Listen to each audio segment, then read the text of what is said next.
오늘 하나님께서 우리에게 주신 말씀은 신약성경 마태복음 20장 1절에서 16절까지 말씀입니다. 천국은 마치 품꾼을 얻어 포도원에 들여보내려고 이른 아침에 나간 집주인과 같으니 그가 하루 한 데나리온씩 품꾼들과 약속하여 포도원에 들여보내고 제3시에 나가보니 장터에 놀고 서 있는 사람이 또 있는지라. 그들에게 이르되 너희도 포도원에 들어가라. 내가 너희에게 상당하게 주리라 하니 그들이 가고 제6시와 제9시에 또 나가 그와 같이 하고 제11시에도 나가보니 서 있는 사람이 또 있는지라. 이르되 너희는 어찌하여 종일토록 놀고 여기 서 있느냐. 이르되 우리를 품꾼으로 쓰는 이가 없음이니이다. 이르되 너희도 포도원에 들어가라 하니라. 저물매 포도원 주인이 청지기에게 이르되 품꾼들을 불러 나중 온 자로부터 시작하여 먼저 온 자까지 삭슬 주라 하니 제11시에 온 자들이 와서 한 데나리온씩 받거늘 먼저 온 자들이 와서 더 받을 줄 알았더니 그들도 한 데나리온씩 받는지라.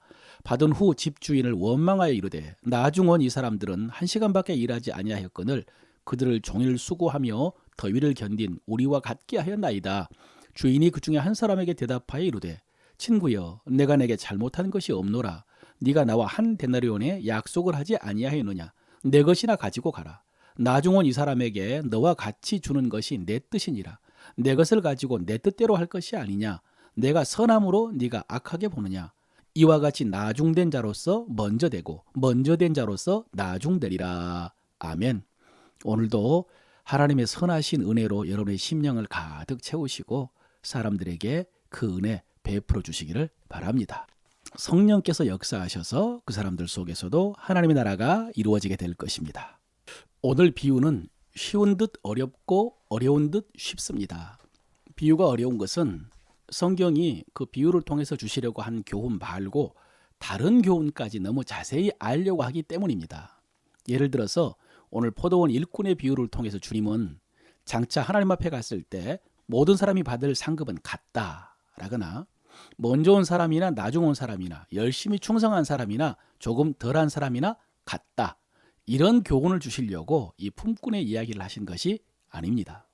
물론 오늘 우리가 이 비유를 통해서 받을 수 있는 교훈이 한 가지밖에 없는 것은 아니지만은 오늘 비유에서 가장 중요한 주제는 마지막에 하신 말씀, 먼저 된 자로서 나중되고 나중된 자로서 먼저 될 자가 많다, 이것입니다. 여러분, 가볍게 듣고 지나칠 말씀이 아닙니다. 남의 이야기처럼 들어서는 안 됩니다. 먼저 된 자가 나중된다, 이 말씀요. 우리 모두는 결국 이 둘 중에 하나입니다. 먼저 되었든지 나중되었든지. 그러니 만약에 우리가 먼저 된 자라면 나중되어서는 안 됩니다. 그래서 무엇이 우리를 나중되게 하는가, 그 위험의 요인을 알아야 됩니다. 반대로 내가 나중된 자라면 어떻게 먼저 된 자로 인정받을 수 있는가, 그 비결을 알아야 됩니다. 그러면 포도원에 아침부터 와서 일한 일꾼이 나중된 자가 되어버린 원인은 무엇인가? 왜 주인으로부터 책망을 받았나? 여러분, 그것은 다른 사람과의 비교를 통한 공로의식 때문입니다. 오늘 본문에 보면요, 제11시에 온 자들이 와서 한 데나리온씩 받거늘 먼저 온 자들이 와서 더 받을 줄 알았더니 저희도 한 데나리온씩 받는지라. 받은 후 집주인을 원망하여 가로되 그랬습니다. 여러분, 이 사람들은요 11시, 그러니까 오후 5시에 온 사람들이 한 데나리온씩 받는 것을 보고 자기들은 더 받을 줄 알았다가 원망한 것입니다. 여러분, 이스라엘은 포도와 무화과나무가 많이 나는 지역입니다. 포도원이 많습니다. 이 포도 농사에서 가장 중요한 것은 일조량입니다. 햇빛이 좋아야 됩니다.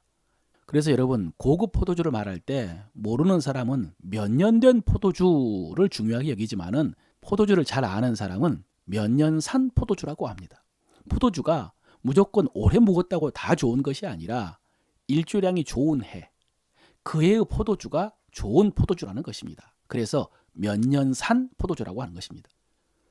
그래서 농부들은 하루라도 햇빛을 더 보게 한 다음에 포도를 수확하려고 하는데 그것은 위험한 일이기도 합니다. 왜냐하면 그렇게 수확을 마냥 늦추다가 우기가 시작되기 때문입니다. 포도를 다 따기 전에 비가 내리기 시작하면 그의 농사는 다 망치는 것입니다. 그래서 농부는 포도를 수확할 때 많은 일꾼을 필요로 합니다. 오늘 비유의 배경이 바로 이것입니다.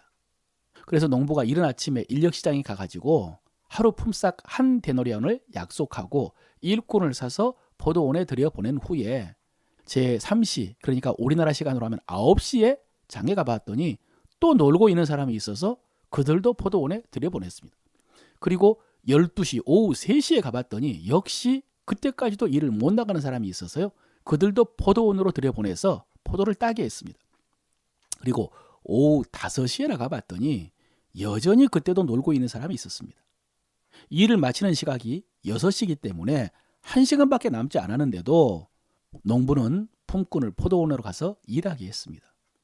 그리고 1시간 후에 이제 일꾼들을 다 모아놓고 품삯을 주는 것입니다. 그런데 주인이 품삯을 주는데 제11시 즉 5시에 온 사람에게 1데나리온을 주는 것입니다. 그것을 보고 앞서 왔던 일꾼들이 속으로 생각한 것입니다. 1시간밖에 일하지 않는 사람이 1데나리온을 받았다면 그보다 더 빨리 온 우리는 더 받겠구나. 그런데 웬걸요? 주인은 나머지 일꾼들에게도 똑같이 1데나리온만 주었습니다. 그러자 앞서 온 일꾼들이 원망을 한 것입니다. 나중 온 이 사람은 1시간만 일하였거늘 저희를 종일 수고와 더위를 견딘 우리와 같게 하였나이다. 여러분 어떻습니까? 원망할 만하지 않습니까? 우리 같으면 안 그랬겠습니까? 겉으로 드러내놓고 말을 안 했어도 속으로 원망은 했을 것 같습니다. 속으로 섭섭했을 것 같습니다. 그런데 여러분, 이것 때문에 주님이요, 먼저 된 자로서 나중된 자가 많다라고 하신 것입니다. 이렇게 되기가 쉽다고 말씀하신 것입니다. 여러분 다시 한번 생각해 보십시오. 이 사람은 주인과 나와의 관계만 생각해 보면요, 원망할 것이 없습니다. 이들이 애당초 주인과 한 약속이 1데나리온이었습니다. 그들은 그것을 받았습니다. 그럼에도 불구하고 5시에 온 사람과 비교를 하다가 그 1데나리온에 대해서 만족하지 못하고 감사도 못하는 것입니다. 더구나 여러분 그들에게는요, 주인이 자기들을 써준 은혜가 있습니다. 일하게 해준 은혜가 있습니다. 엄밀하게 말하면 9시에 온 사람도요, 처음에 갈 데가 없어서 놀고 있었습니다. 12시에 온 사람도 반나절밖에 일하지 않았고요.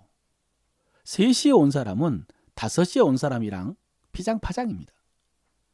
이 사람들이 주인과의 관계만 놓고 보면 얼마나 감사한 일입니까? 하루 종일 놀지 않고 일할 수 있게 된 거. 그래서 저녁에 가면서 품삯을 받아 집에 들어갈 수 있는 거. 오늘날 임금의 많고 적음을 떠나서 일할 수 있다는 것이 얼마나 소중한 일인지 실감하지 않습니까? 그런데 오늘 본문 속에서 이들의 경우는요, 사실 훨씬 더 심각한 상황이죠. 그런데 주인이 중간중간에 나가서 써주었거든요. 좀 더 비약을 해보자면은 주인은 품삯을 주기 위해서 일을 시킨 것입니다. 그래서 성경에 보면요, 계속해서 놀고 있는 사람을 불러서 일을 시켰다라고 표현을 합니다. 그래서 이들도 처음에 일하러 들어가면서는요, 고마운 마음으로 들어갔을 것입니다. 그런데 자기들이 오후 5시에 온 사람과 똑같이 1데나리온 받는 것을 보고 그 마음이 싹 사라져버린 것입니다. 고마운 마음은 사라지고 원망만 남은 것입니다. 여러분 보십시오. 이 순간 자신을 잃어버립니다. 여러분, 우리도 하나님과 나 자신에 대한 관계가 확실할 때 다른 것은 상관이 없습니다. 하나님이 나에게 주신 은혜를 집중하면은 다른 모든 것에도 넉넉해질 수가 있습니다.